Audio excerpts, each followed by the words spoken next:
celebrations at the end, Chris? Yeah. We know my staff were celebrating, we're going crazy actually. And I think it's because we came through the last campaign where it was tough at times. And then we start this campaign and you gain a bit of strength, you come through a bit of adversity, you gain a bit of strength if you get given the time. So my staff's been with me now since I've been in the job, and so this campaign was pressure on us for the right reasons. So we're enjoying it. We're embracing the pressure. It's a good pressure to have. We've earned it. And when it comes off, and when you beat a team like Belgium, we're obviously a top team, and we're top of the group. Now we've 4 games to go. They deserve to enjoy it, because they've come through a lot as well. But there's a lot, don't get me wrong, there's a lot more to go through yet. But they deserve to enjoy that victory over a team like Belgium. Was this the biggest win of your managerial career? That was the biggest win, but I believe there's a bigger one coming in this campaign. I don't know when it'll be. It'll be the one that says we're going to France. But so far, yeah, I would say that was my biggest. I managed at Fulham in the space of 5 different seasons, and staying in the Premier League was an achievement for us. But when you manage in your country, it's different. It is, and when something like that happens, and you sense the whole nation is behind you, and they're anticipating something special, and you have to deliver, then of course it means more. Not getting carried away, but there's 12 points to play for, a lot of points to play for. We've just taken another big step forward, and that's 4 points we've taken off Belgium. So, it's not a fluke. It's not like we just had the first 2 or 3 games we've come out of the blocks and started well. I think we've lost once in 2 years. That was away to Holland. So, this group of players and my staff, they need to take a lot of credit for the work that's been done. And we all know that there's work to be done. But we can enjoy tonight, and we can enjoy sitting there looking at the league table, knowing that we're in the driving seat. Has Gareth once again proved that he's worthy to play at major finals tonight? Yeah. It'd be a shame if he didn't get there, You look at... I think all our players, they don't look at it that way. They won't. They want to go themselves. Of course they do. So do I. We all do. And if you're Bailey and you're playing with Real Madrid every week and you've won the Champions League and playing in huge games, you want to sample that. You want to experience that with your country. Of course you do. He's a passionate boy. You see him tonight. That we had to take him off because he's got nothing left. So, and that's what it means to him. He's desperate to succeed with Wales, and 50 caps tonight. Great way to mark it with a goal, ice cold finish, and when you've someone with that talent, they've got to be at a final, The goal might have looked easy on the eye, but it showed great composure. He was all eyes on him, and he's probably the calmest guy in the stadium, and that's what great players do, don't they?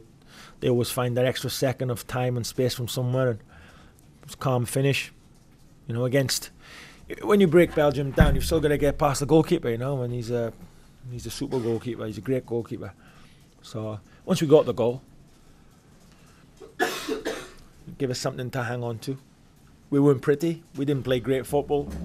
We defended a lot. We rode our luck a little bit, but we earned that. And we're not going to just show up tonight and say to Belgium, "You can do what you like because you're a great team." We're going to say to Belgium, "We're going to ask you some questions tonight," and we did. So I thought we deserved to win the game simply on the basis of our desire defensively was incredible, and our passion to try and hang on to the win, and we got it at the end. I thought we deserved it. Can you try and put into words that feeling that you had at the end when you're in that middle of that huddle? I can't, no, because I've never experienced that. That's I've won some big games as a manager, lost some big games. And winning is you still have the feeling as a club manager when you win. It's a relief, Somewhat a bit different with Wales, because we don't play now for a time, so you can really enjoy it. And I will enjoy this for a week or two. But then you've got to put that away, and we've got to march on to the next game. So we can't get carried away, and I won't. The players won't. We won't. it's nice for us. We let the Welsh public enjoy it and get excited. That's what we want, and then we've got to live up to that expectation. Yeah, that's my this is my favourite result for sure. If you win the next two, and if you need the next two, you could be there in September, which is Yeah, do you know what? We've never looked at. We beat Andorra away, and then we had Bosnia and Cyprus, and we never mentioned Cyprus. We talked about Bosnia. It was the next game. Let's get the job done. Let's make sure we perform the next game. That's it. So we just got to look at that next game, and we'll concentrate on that next performance. We're in a good position, and we're confident. You know, I'm not just saying this now after the occasion where we've beaten Belgium. I've said it all along. I think we've got, you know, our squad's strong. It's not just the talent, it's the belief and the desire to do well. So we've just got to go and take care of the next result. That's it. Chris, it's strange to think of the next campaign, given where this win puts you, but you'll be in the top seeds for the FIFA, the World Cup 2018 qualifying. So what an achievement that is as well. Yeah.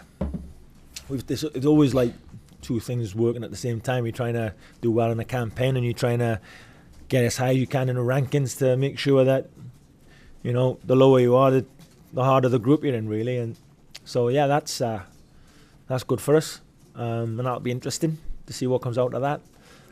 But this is obviously our main objective. We've got to put this to bed, and we've got to do something that, you know, the teams before us have not managed to do, unfortunately. So this is what our eyes on the next game. But we'll enjoy this one. You said if you're looking at the next game, not going to get carried away, you're going to let the fans get carried away, aren't you? Absolutely. They deserve to. You know, they deserve to enjoy it. And in all fairness, right, last game in the last campaign, we went to Belgium. I think we had a couple of thousand fans there. It's unbelievable support, and we finished second from bottom. So, on this campaign, they've been right behind us. We've responded, and it's just snowballed. So, I think that atmosphere tonight is, if you can't get excited about that, and I thought the players responded to it in the best fashion, and I mean the noise at the end was incredible, you know, and absolutely. So the message to our supporters: more of the same. Get excited, expect something from us, and we have to deliver. You said you said yesterday, all the stuff you said came true, because you said that you were not frightened of the names that they had. You said that you all believed in yourselves. What is the atmosphere like in the dressing room now after the result? It's indescribable. It's incredible. You can just feel the confidence of all the players and the staff. And I've been a player myself, and if you beat a team that, you know, probably not supposed to, you know, everybody fancies them, you're the underdogs. It's not just that. It's because we were coming into it. They're top, we're second, joint top. They're top on goal difference. So there's a lot on it, you know. And as we said earlier, we've raised expectations from the Welsh public, and we delivered. So the players know they've delivered. We've played better, you know. We're in possession. We've played a lot better. But as a team, in terms of digging in and just fighting, and it was a scrap at times, and we just hang on, backed each other up. That was it was fantastic. And when it comes off, when it came off for us tonight, then, you know, the camaraderie in there is incredible, fantastic. Chris, you've played Belgium 4 times now. Do you think they improved as a team? Yeah, they're better now than when they beat us here. Sounds funny because we've just won, but they beat us here 2-0. We had 10 men for half of the game. But they move the ball so well. It's so difficult to play against. And if you open up too early and leave the space, they'll just pick you off. They bide their time. They switch the ball from side to side, and it's difficult to play against. And you can't stop everything. That's why, hence, you need a little bit of luck. You need your players to give absolutely everything they've got out of possession, and that's what we worked hard on. And that's what happened tonight. But they're not ranked second in the world for nothing. They are a top team. They've got unbelievable players. I still think the team that finishes second, which hopefully will be us, will be behind them, because they're still they can go on and win every game. They've got the capacity to do that. So we can take great heart and pride and confidence from beating a team like Belgium. It was our night tonight, and sometimes you have to, when you're a great team, sometimes you lose, and you have to take on the chin, as we say, show a bit of humility. I'm sure they'll do that and give us credit because they didn't lose the game, we won it. We made it difficult for Belgium tonight, and we won the game and we deserved it. Compared to the Germany victory and the Italy victory, which are most people look at, but ultimately those victories didn't mean anything because they didn't qualify. Well, that's right. Yeah, I think all we're doing is every game that goes by, the next one's bigger, and that's where we are again. So that means we're doing the right thing. And you're right. I remember that time when we beat Italy 2-1, and we lost in the playoffs in the end. The results weren't so good after that.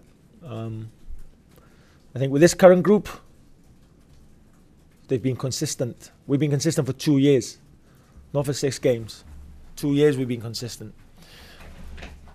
and that's why we're winning, and that's why we are where we are. And so we know the teams that have come before us. We know what's happened, but this is a different era. It's a different time with different players.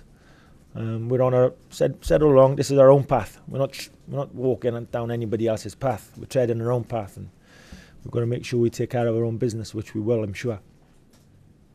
What's it like as a manager managing a player like Gareth Bale, which is something like that? I mean, you've got your Ronaldos and they're almost sort of somewhere else, but you want to hear what this guy is in and deserves to be.